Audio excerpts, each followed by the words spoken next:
राम पतित पावन सीताराम सीताराम सीताराम भज प्यारे मन सीताराम सीताराम सीताराम भज प्यारे मन सीताराम रघुपति राघव राजा राम पतित पावन सीताराम रघुपति राघव राजा राम पतित पावन सीताराम सीताराम सीताराम भज प्यारे मन सीताराम सीताराम सीताराम भज प्यारे मन सीताराम बोलिए सियापति रामचंद्र भगवान की जय राघवेंद्र सरकार की जय जय जय श्री राधे जय जय श्री राधे। सभी भक्तों से निवेदन, सुंदरकांड की चर्चा, रामचरितमानस की चर्चा एकाग्र चित्त होकर के ही समझ आएगी। ये किसी के यहाँ से आवाज आ रही है,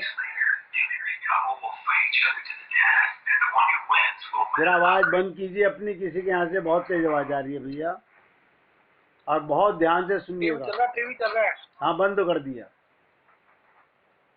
रामचरितमानस गंगा के समान है। नए तरीके से विवेचन कर रहा हूं। गंगा में, नदी में, सरोवर में 4 प्रकार से व्यक्ति जाता है। कुछ व्यक्ति उसकी गहराई में डूबना चाहते हैं, गहराई को नापना चाहते हैं, गोताखोर होते हैं।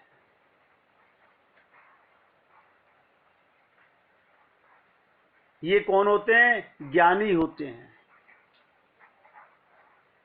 रामचरितमानस में ज्ञानियों के लिए गहराई से उसके चिंतन को करने की आवश्यकता है। कुछ लोग शंकर भगवान, इसकी चर्चा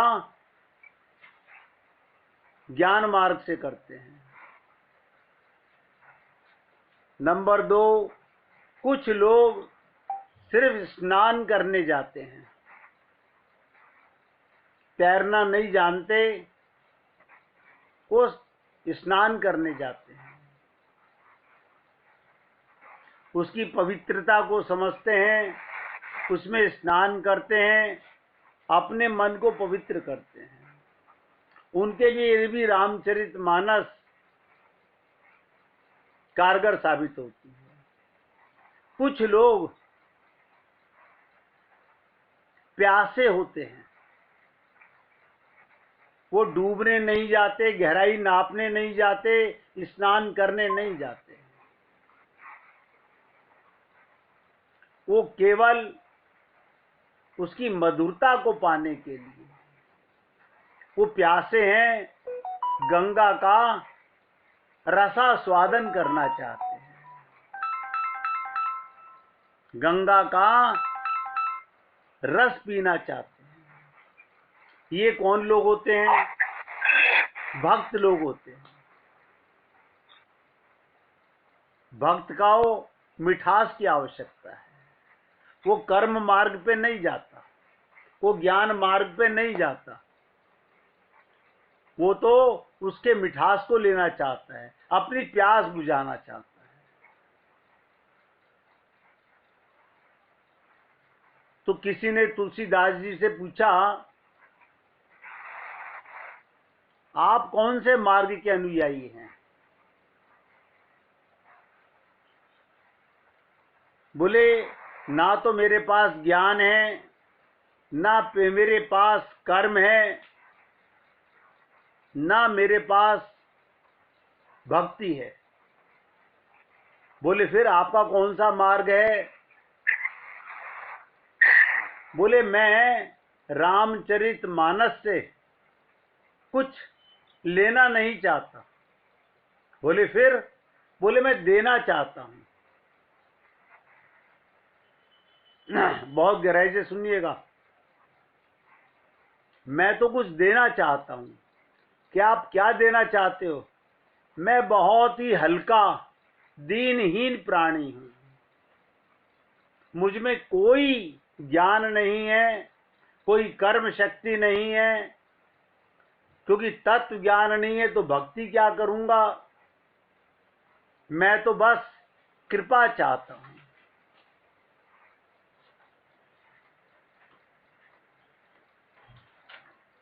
रामचरितमानस में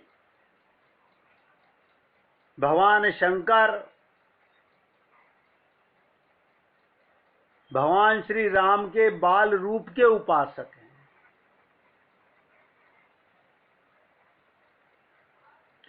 काग भुसुंडी जी भी भक्ति करते हैं, भगवान श्री राम के बाल रूप की करते हैं।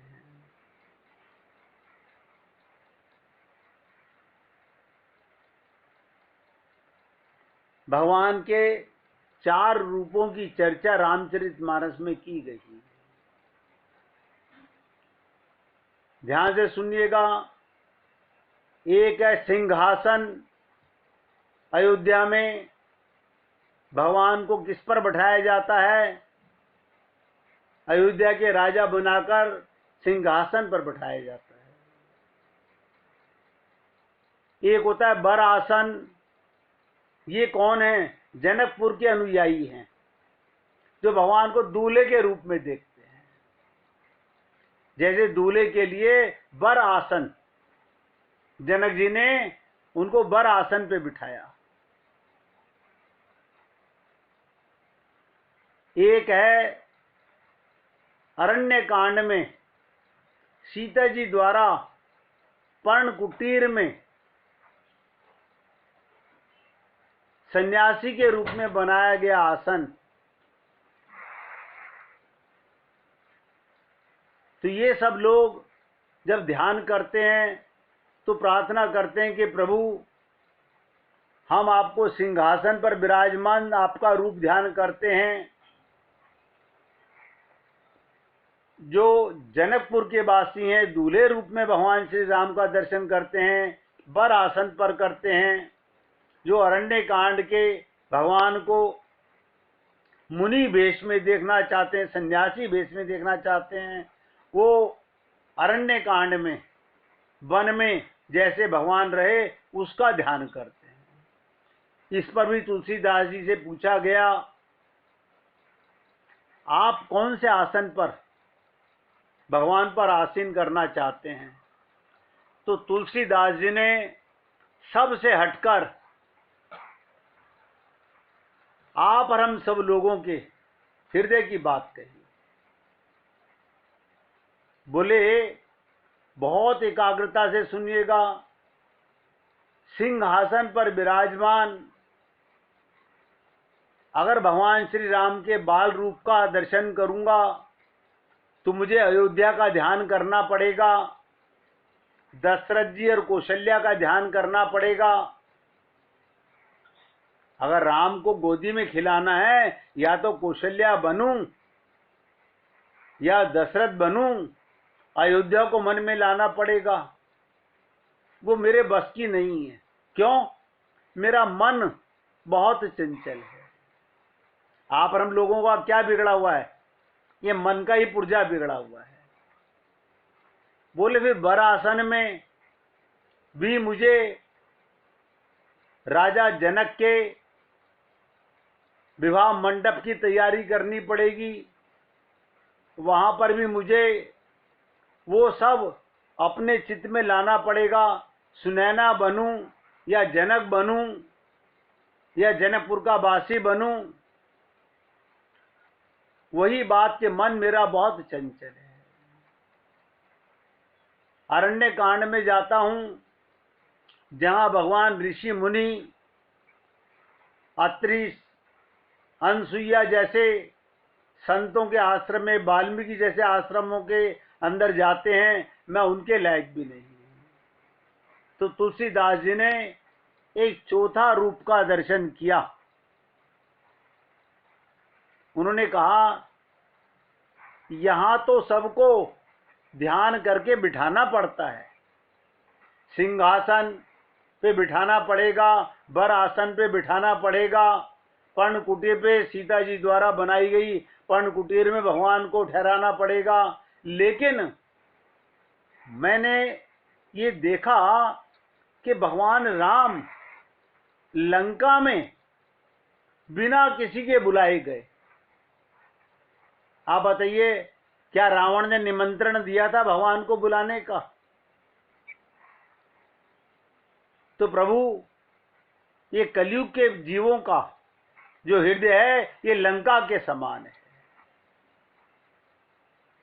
हमारे हृदय में, हमारे मन में पाप ही पाप भरा हुआ है। तो लंका में जैसे आप बिना बुलाए खुद जाते हो, तो हे राम, मेरे हृदय में आप खुद ही आइए। और विचित्रता सुनिएगा, मेरे पास कोई आसन नहीं है। मेरा हृदय तो गंदा है, मलिन है, अपवित्र है। आप वहां पर 2/3 के अंदर लंका में रावण का राज्य था, 1/3 में जंगल था। शैल पर्वत पर आपने अपना डेरा बनाया। तो मेरे भी हृदय के किसी कोने में, जहां मेरा परिवार ना बैठा हो, मेरी दुकानें, मेरा मकान, मेरा धन ना भरा हुआ हो, प्रभु वहीं पर कोई कोना ढूंढ लेना। बोले तो कुछ आसन तो दोगे बैठाने के लिए? बोले नहीं, आपको लंका में कोई आसन नहीं दिया गया था। आप मृग चर्म अपने साथ लेकर गए थे। तो प्रभु, आसन भी आप अपना ही लेकर के आइएगा, मेरे पास तो वो भी देने के लिए नहीं। देखिएगा, रामचरितमानस में सबके लिए भगवान का प्रेम पाने का हक है। लेकिन तुलसीदास जी की तरह आप और हम लोग अपने को दीनहीन बनाए तो सही, माने तो सही। हम ज्ञानी नहीं हैं, ज्ञान का ढिंडोरा पीटते हैं। हम कर्मी नहीं, हम कर्म का ढिंडोरा पीटते हैं। हम भक्त नहीं, भक्ति का ढोंग करते हैं। हम शरणागत नहीं होना चाहते, दीनहीन नहीं बनना चाहते। तो कई बार मन में आता है कि वाकई में हम लोग अपना कल्याण भी करना चाहते हैं या केवल धोखा ही देना चाहते हैं अपने आप को।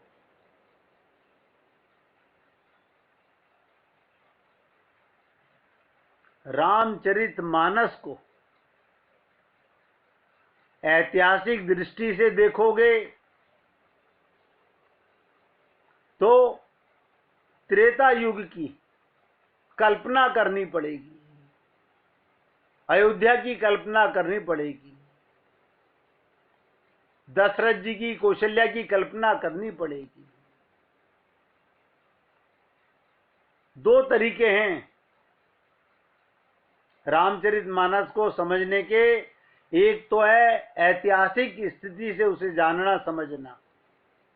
दूसरा क्या तरीका है? ध्यान से सुनिएगा, जो आप और हम सब लोगों के लिए बहुत जरूरी है। आईना, रामचरितमानस एक आईना है। आईना किस काम आता है? अपने आप को देखने के लिए। तो रामचरितमानस में आप बाल कांड से लेकर उत्तर कांड तक हर जगह हर पात्र के साथ स्वयं को खड़ा करके देखें, मैं कहां फिट होता हूं। देखिएगा, कोई देवी बुरा नहीं मानेगी। एक विचित्र बात आपको बता रहा हूं, मैंने जैसा देखा और समझा है कि स्त्रियां अपने पर्स में भी एक आईना रखती हैं। अक्सर देखा गया है कि स्त्रियां अपने पर्स में एक छोटा आईना रखती हैं। वो आईना क्या करता है?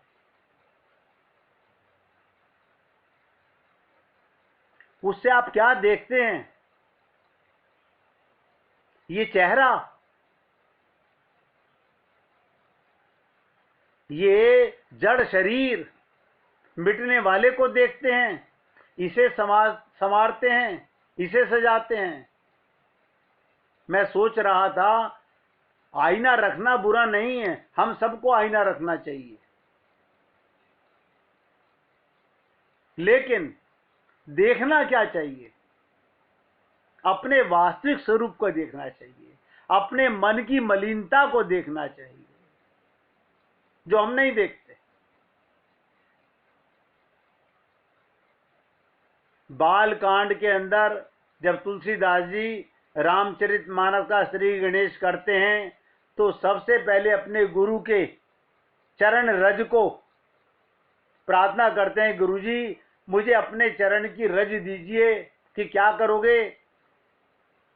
मेरे पास बुद्धि विवेक नहीं है गुरुजी, मैं अपनी आंखों में अंजन बना के डालूंगा, जिससे कि मैं आपकी कृपा से गहराई से इसका चिंतन कर सकूं।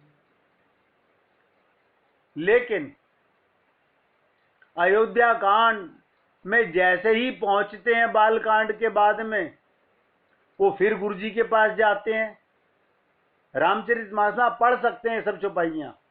फिर जाते हैं तुलसीदास जी, गुरुजी मुझे हनुमान चालीसा में आप पढ़ते हो, श्री गुरु चरण सरोज रज निज मन मुकुर सुधार। मुझे आपके चरण रज की फिर जरूरत है। क्या करने के लिए? मेरे मन रूपी आईने को पवित्र कीजिए, उसे पवित्र करूंगा। बोले तुझे अचानक ये द्वारा मेरी चरण रज की आवश्यकता क्यों पड़ गई?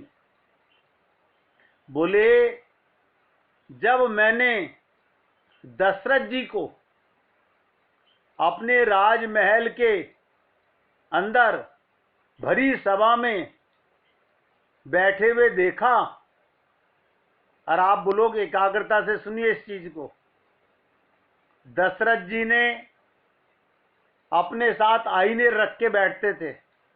आप कहेंगे कोई राज्यसभा में आईना रखता है? मैं तो आप सबसे कह रहा हूं, आज आप और हम लोग निज मन मुकुर सुधार, अगर हम अपने गुरु के चरणों की रज को अपने साथ रखेंगे, बार बार अपने मन को उस आईने में देखेंगे, तो दशरथ जी ने जैसे ही आईना देखा तो क्या दिखा? उनका मुकुट टेढ़ा हो रहा था। दशरथ जी का मुकुट टेढ़ा हो रहा था। उन्होंने मुकुट तो सीधा किया, लेकिन टेढ़े मुकुट में उनको एक विचित्र चीज दिखाई दी। वो क्या था? उनके कान के ऊपर के बाल सफेद हो गए थे, जो मुकुट से ढके रहते थे। दशरथ जी समझ गए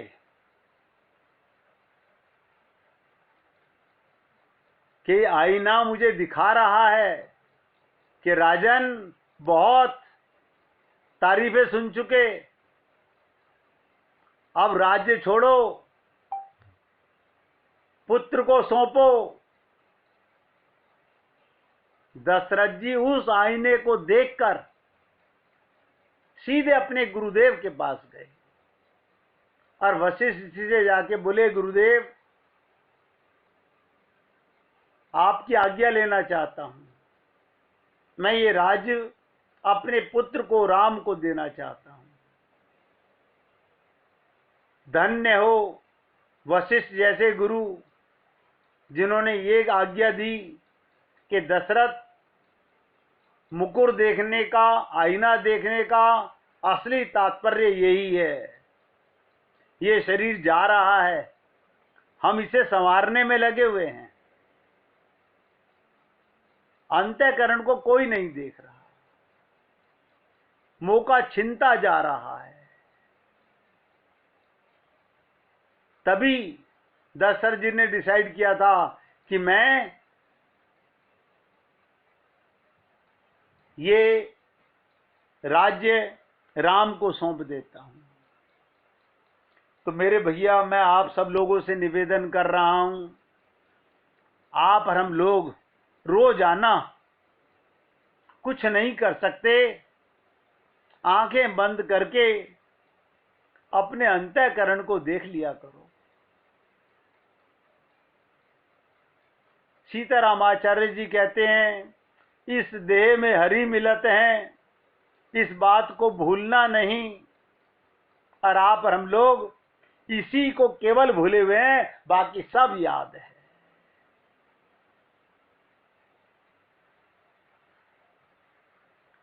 हमारा रामचरितमानस से कल्याण होगा कैसे? हम सुंदरकांड को समझना चाहते हैं, अभी स्वयं को तो जान नहीं सके, अपने हृदय का अवलोकन हम कर नहीं सके, हम अपने आप को नहीं जानते कि मैं कौन हूं।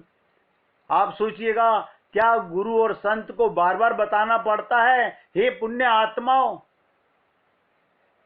आप लोग बुरा नहीं मानेंगे, अपने हृदय पर हाथ रख के देख लीजिए, आप कितनी देर, कितने मिनट, कितने सेकंड अपने आप को आत्मा मानते हैं?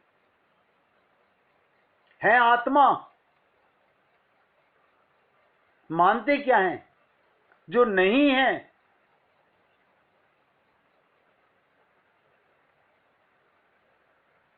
इस मिट्टी के पंचमहाभूत के चोले को आप मैं मानते हैं? क्या हमारे जीवन में गुरु के आने के बाद भी यही हाल है हम लोगों का? ऐसे ही सुंदरकांड का पाठ करते रहे, रामचरितमानस सुनते रहे, और ध्यान से सुनिएगा, मंदिरों में टक्करे मारते रहे, पंडितों को बुला के पूजा पाठ कराते रहे, आप लोग बुरा नहीं मानेंगे, इससे कल्याण नहीं नहीं नहीं होने वाला।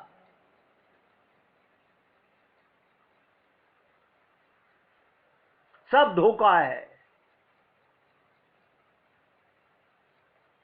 कल हमने आपके सामने जब सूपनखा के बारे में चर्चा कर रहे थे सुंदरकांड में, तो आपने देखा कि सूपनखा अगर अपने असली रूप में आती, राक्षसी के रूप में आती, कुरूप जैसी थी वैसी बन के आती, और प्रभु राम से कहते कि मैं आपसे विवाह करना चाहती हूं, तो क्या राम मना कर देते? भगवान तो सबको आत्मसात करते हैं। भगवान ने दंड कारण्य के अंदर कितने ऋषि मुनि महात्माओं को वरदान दिया गोपी बनने का। भगवान श्री राम जिन स्वर्ण मूर्तियों के साथ सीता स्वरूप हाथ लगाकर यज्ञ किया करते थे, एक रात्रि में सारी मूर्तियां भगवान राम के सामने प्रकट हो गई कि आपने हमारा स्पर्श किया है, हम चेतन हो गई हैं, आप हमारे पति हैं, हम आपकी पत्नियां हैं। भगवान श्री राम ने उनको भी गोपी रूप में निमंत्रण दिया। आप सोचिएगा, भगवान की दृष्टि में कोई छोटा, कोई बड़ा, कोई पापी, कोई पुण्य आत्मा नहीं है। सीताराम आचार्य जी गलत थोड़ी कह रहे हैं, इस देह में हरि मिलत है। ये देह भगवान ने दिया ही इसके लिए है, इसमें कभी संशय मत कीजिएगा। बहुत से लोग हमसे कहते हैं, अरे कलयुग में भगवान कहाँ रखे हैं। मैं कहता हूं, कलयुग में तो भगवान को पाने का सबसे सरल माध्यम है। कलयुग केवल नाम आधारा, सुमिर सुमिर नर उतरहि पारा। सुमिरन माने भगवान को याद करते रहो, उसे ना भूलना सुमिरन है। आप और हम लोग कहते हैं अब भगवान को सारा दिन याद करते रहें। बताओ, गोवर्ग ने संसार को याद करना चाहते हैं, जो तुम्हारे थे नहीं, बुरा मत मानिएगा, हैं भी नहीं और रहेंगे भी नहीं। जो तुम्हारा था, जो तुम्हारा है, जो तुम्हारा रहेगा, उसको याद करने में क्या कठिनता है। मुझे तो कई बार ताज्जुब होता है, हम मीरा का भजन गाते हुए हमें शर्म नहीं महसूस होती कि मीरा ने एक मार्ग दिया, मेरे तो गिरधर गोपाल दूसरों ना कोई। हम नहीं कह सकते, हमें डर लगता है, हमारे पति क्या कहेंगे, हमारा बेटा क्या कहेगा, हमारा भाई क्या कहेगा, हमारे परिवार के लोग क्या। मतलब ताज्जुब होता है, मिट्टी के शरीरों को तुम अपना परिवार मानते हो, जो नित्य प्राप्त परमात्मा उसे भूले हुए हो। तो भगवान श्री राम ने जब शूर्पणखा के सामने इशारे से सीता की तरफ देखा, आंख उठाकर भी नहीं देखा शूर्पणखा की तरफ, सीतहि चितहि कही प्रभु बाता। नियम तो ये, जो आपसे बात करे आप उसकी तरफ आंख उठाकर देखें, लेकिन जानत है प्रभु सबके मन की। भगवान ने कहा, मेरी दृष्टि में सुंदरता की जो परिभाषा है, जो तू अपना स्वयं बखान कर रही है, देखो मेरे समान कोई सुंदर नहीं स्त्री और तुम्हारे समान कोई पुरुष नहीं सुंदर। तो भगवान ने कहा, सुंदरता की परिभाषा इधर देखो, सीता की तरफ। अगर तुम सुंदरता उसे जानना चाहती हो तो मैं तुम्हारा ध्यान जनक नंदिनी श्री सीता की ओर आकृष्ट करना चाहता हूं, क्योंकि मेरी दृष्टि में समग्र सौंदर्य की प्रतिमूर्ति सीता है। देखिएगा, मैं आपको आगे आने वाले 1 दिन 2 दिन 3 दिन के बाद में सुंदर कांड के उस मूल मंत्र की ओर ध्यान लेके जाऊंगा कि सीता को प्राप्त करने की, अपना कल्याण करने की, रामचरितमानस को समझने की मूल कुंजी क्या है। लेकिन उससे पहले हम ये देखें तो सही कि हमारे को भगवत प्राप्ति करना हम चाहते भी हैं या नहीं। नहीं, आप हम लोग क्या कहते हैं, नहीं हम चाहते तो हैं, लेकिन ऐसा है कि हम लोग भगवान के काम को भी क्या कहते हैं, लेकिन परंतु ऐसा है कि मेरे घर का, अरे मेरे घर का नहीं, ये कहो शरीर के घर का काम है। जिस दिन आपको ये वैराग्य कब होगा, जब तुम्हें आत्मज्ञान होगा। लक्ष्मण जी साक्षात्कार वैराग्य की मूर्ति है। अब भगवान कहते हैं, मुझे पाने के लिए जिस सौंदर्य की अपेक्षा है, वो सौंदर्य वस्तुतः सीता में ही है। और इनके उस सौंदर्य को समझकर ही तुम्हें मुझसे आग्रह करना चाहिए था, आप मुझे स्वीकार करें। ये शांति स्वरूपा हैं, ये शक्ति स्वरूपा हैं, ये भक्ति स्वरूपा हैं, ये इनका सौंदर्य है। वो सौंदर्य वस्तुतः इन्हीं में है। इस प्रकार भगवान श्री राम शूर्पणखा को बताना चाहते हैं स्वयं उनकी दृष्टि में सौंदर्य का मापदंड क्या है। आप और हम लोग बाहरी चोखटा चमकाने में लगे हुए हैं, अंदर का सब कुछ बिगड़ा पड़ा हुआ है। मतलब कई बार सोचने की बुद्धि काम करती है कि जो चेहरा एक दिन आपका रहेगा नहीं, उसको सजाने में लगे हुए हैं। रामचरितमानस में दो प्रकार की सुंदरता का रूप सामने आता है। एक वासना जन्य सौंदर्य, जो मनुष्य के अंतःकरण में वासना तथा कलुष की सृष्टि करता है, वो शूर्पणखा का है। और दूसरा सौंदर्य जनक नंदिनी श्री सीता का है, जिसके लिए कहा जाता है उनका ध्यान करने से मनुष्य की बुद्धि शुद्ध हो जाती है। रामचरितमानस में बताया गया, जो सीता जी का ध्यान करता है, सीता जी की खोज करता है, उसकी बुद्धि शुद्ध हो जाती है। क्या कहा गया? जनक सुता जग जननी जानकी, जनक सुता जग जननी जानकी, अतिशय प्रिय करुणा निधान की। देखिए, दो चौपाइयों में बताया गया, जनक सुता जग जननी जानकी, अतिशय प्रिय करुणा निधान की। ताके जुगपद कमल मनाऊं, जासु कृपा निर्मल मति पाऊं। निर्मल मति, हमारे पास जो मति बुद्धि है ना, वो कुबुद्धि है, वो निर्मल नहीं है, मल सहित बुद्धि है। जिस बुद्धि में मेरा मेरा भरा हुआ है। एक एक शब्द ध्यान दीजिएगा।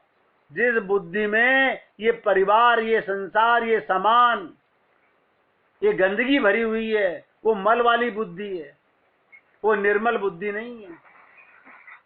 इसका अभिप्राय सौंदर्य की सबसे बड़ी कसौटी ये कि हमारे अंतःकरण में सद्भाव और सद्बुद्धि की सृष्टि करता है या वासना की सृष्टि करता है।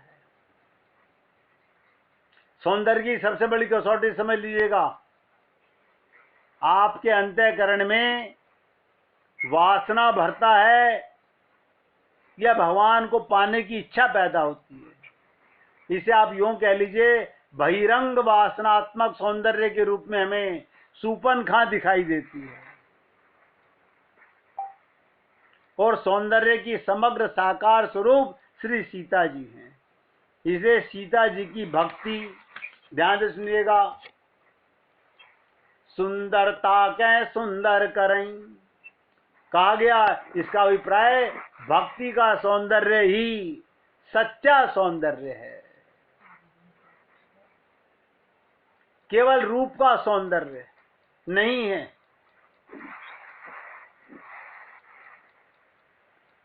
शूर्पणखा भगवान राम के इस सांकेतिक भाषा को नहीं समझ पाती। क्या आप और हम लोग इसको समझना चाहते हैं? मैं देखिए बहुत खुल के बोल रहा हूं और आप लोगों से हाथ जोड़ के निवेदन कर रहा हूं, जो परिवार का कल्याण करना चाहते हैं, शरीर का कल्याण करना चाहते हैं, धन बटोरना चाहते हैं, शारीरिक सुख बटोरना चाहते हैं, उनका ये सुंदर कांड सुनने का कोई लाभ नहीं है, कोई लाभ नहीं है। जो अपना कल्याण करना चाहता है, जिसे आत्मज्ञान करना है, जिसे निर्मल बुद्धि बनानी है, इसी देह में भगवान को पाना है, वही आगे इस सुंदर कांड में चलने का प्रयत्न कीजिए। अगर चलना है तो 1 मिनट